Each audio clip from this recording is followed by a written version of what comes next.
आइए देखते हैं क्वेश्चन नंबर थर्ड के थर्ड पार्ट का सोल्यूशन। पहले स्टेटमेंट देखते हैं। The coach of cricket team buy 7 bat 7 ball of 38,000 या 3800।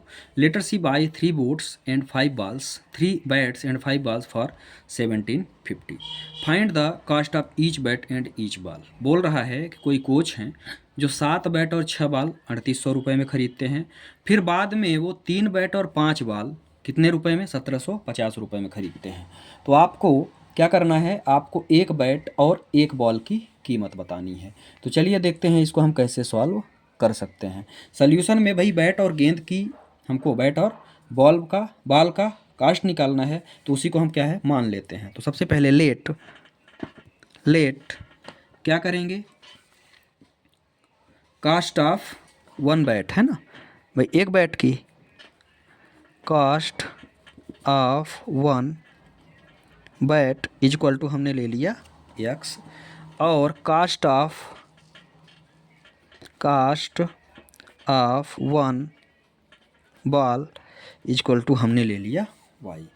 एक बैट की कीमत हमने ले ली x, और दूसरे जो एक बॉल की कीमत थी वो हमने ले लिया y। अब हम चलते हैं जो मेरा प्रश्न कहेगा अकॉर्डिंग टू क्वेश्चन, और यहाँ से हम बनाते हैं इक्वेशन। पहला क्या बोल रहा है 7 बैट, तो एक बैट की कीमत कितनी है x है, तो 7 बैट की कीमत कितना हो जाएगी 7x, प्लस एक बॉल की कीमत y है, तो 6 बॉल की कीमत 6 बॉल है ना, तो 6 बॉल की कीमत कितना हो जाएगी 6y, और कितने में ख़रीदा इन्होंने 3800 में, तो इसको हम सीधे लिख देंगे 3800। ये हो जाएगा मेरा इक्वेशन फर्स्ट। ठीक है, सेकेंड इक्वेशन के लिए भी हमको यही कहानियाँ करनी पड़ेंगी। तो हमारा क्या है भाई 3 बैट 5 बॉल्स, तो अब वो बताने की ज़रूरत है नहीं। 3x plus 5y is equal to आपको मिल गया 1750। ये मुझे मिल गई सेकेंड इक्वेशन। आ गया समझ में। अब हमको इसको कहाँ से सॉल्व करना है, इसको हमको सॉल्व करना है सब्स्टिट्यूशन मेथड से। तो हम लेंगे यहाँ से फॉर्म इक्वेशन फर्स्ट, पहली इक्वेशन को उठाएंगे और यहाँ से हम क्या करेंगे x या y का वैल्यू फाइंड करेंगे। क्या दिया हुआ है 7x plus 6y is equal to मुझे क्या दिया हुआ है 3800, यही दिया हुआ है। यहाँ से आप यदि x का मान निकालेंगे तो कितना मिल जाएगा 7x is equal to 3800 minus 6y, चूँकि 6y इधर प्लस में है तो इधर कहाँ आएगा तो माइनस में हो जाएगा, है ना। इसके बाद यदि हम x बराबर फाइंड करना चाहें तो x बराबर मुझे क्या मिलेगा 3800 माइनस 6y, और अपान में मुझे मिल जाएगा 7। यही मेरा हो जाएगा इक्वेशन थर्ड। ठीक है, चलिए देखते हैं आगे क्या कर सकते हैं। अब इसमें आगे की कहानी अब जो भी होगी, तो जो x का मान आपने निकाला है इसी x का मान हम कहाँ रखेंगे इक्वेशन सेकंड में। ठीक है, क्योंकि फर्स्ट से तो मैंने इसको निकाला है ना, तो जब जिस इक्वेशन से हम वैल्यू निकालते हैं उसमें ना रख के हम दूसरे इक्वेशंस में वैल्यू को पुट करते हैं। आगे समझ में। तो अब हम क्या करेंगे, आगे x की वैल्यू पुट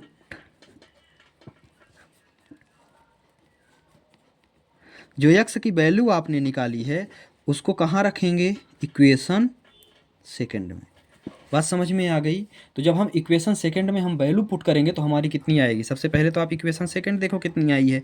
इक्वेशन सेकंड है 3x, तो आप सबसे पहले तो इक्वेशन ही लिख लो 3x plus 5y equal to में कितना दिया हुआ है 1750 1750, तो ये हमने लिख लिया। ठीक है, अब यहाँ से x का मान रखो, तो 3 है तो 3 को तो आप सीधे रहने दो, यहाँ से आप लिखो तो ये हो जाएगा 3800 आगे क्या है माइनस 6y है तो उसको आप उतार दो, अपान में क्या है 7 है इसको भी उतार दो, और फिर आगे है 5y जो कि ऑलरेडी प्रश्न में ही दिया हुआ है इक्वेशंस में ही है, और इज इक्वल टू मुझे मिल गया 1750। यहाँ तक समझ में आ गया है आपके, यहाँ तक तो कोई दिक्कत नहीं होनी चाहिए। अब आगे देखते हैं क्या होगा। आगे इसको सिर्फ सॉल्व करना है ना। तो इसको जब हम मल्टीप्लाई करते हैं, इसमें मल्टीप्लाई करेंगे तो ये मुझे देगा 11400, फिर इसके बाद यहाँ करते हैं तो 6 3 18y, और अब आगे यहाँ कुछ नहीं है तो यहाँ 1 है, इसका एलसीएम लेंगे, और एलसीएम लेने के बाद यदि हम सॉल्व करते हैं तो 1 7 7 और 7 5 35y, और इज इक्वल टू में यहीं पे हम अब इसको सॉल्व करने का प्रयास करेंगे। जो एलसीएम आएगा, एलसीएम का हम डायरेक्ट इधर मल्टीप्लाई कर देते हैं। तो जब एलसीएम का यहाँ पे ये टोटल एलसीएम कितना आया था, 7 आया था, है ना। तो यदि हम यहाँ पे इसका मल्टीप्लाई करेंगे तो कितनी वैल्यू मिलेगी ये हम देखते हैं। तो चलिए करते हैं। ये हो गया 7, 7 में 0 का करेंगे तो कितना आएगा, 7 में 0 का करेंगे तो 0 ही आ जाएगा। और इसके बाद आएगा आपको 5, फिर 2 और यहाँ पे मिल जाएगा 1। आ गया समझ में यहाँ तक आपके। अब आगे चलते हैं। आगे इसको सॉल्व करने के लिए हम क्या करेंगे भाई, इसमें से यदि ये सिर्फ इतने को सॉल्व करेंगे तो ये मुझे मिल जाएगा +17y, क्योंकि पॉजिटिव वैल्यू बड़ी है। और यदि मैं इसको सॉल्व करना चाहूँ तो ये हो जाएगा 12 12 250 माइनस 11 400 इधर आ जाएगा तो 11 400। ठीक है। अब इसको यदि हम माइनस करते हैं तो ये क्या होगा, 17y इज इक्वल टू, मुझे कितना मिल गया यहाँ पे 17y इज इक्वल टू, और यहाँ पे यदि हम इसको सॉल्व करेंगे तो ये मुझे मिल जाएगा 850, है ना। यहाँ मुझे मिल जाएगा 850। तो यदि आप y इज इक्वल टू निकालो तो y इज इक्वल टू मुझे मिल गया 850 डिवाइडेड बाय 70, तो y इज इक्वल टू मुझे मिल गया 50।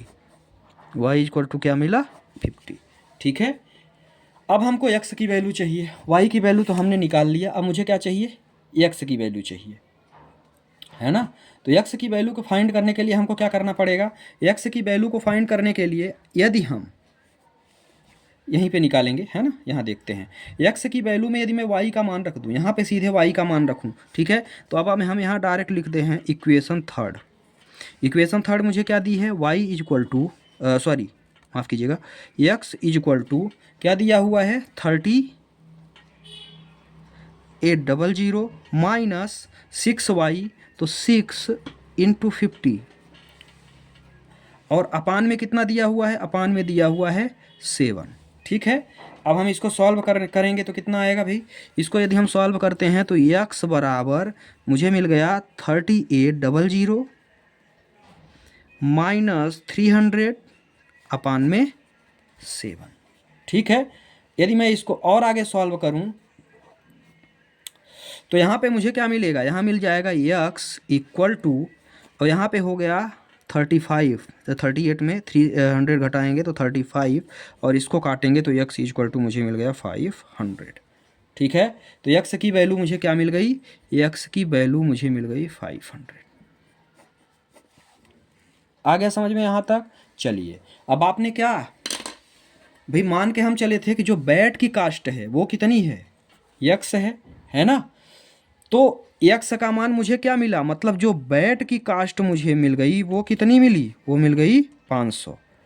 और बॉल को हम क्या y मान के चले थे, y कहाँ है मेरा, y मेरा ये रहा, है ना। तो जो बॉल की कास्ट है वो मेरी क्या है, 50 रुपये है। यही दोनों इसका आंसर हो जाएगा। ठीक है। तो आशा करता हूँ वीडियो आपके समझ में आया होगा, है ना।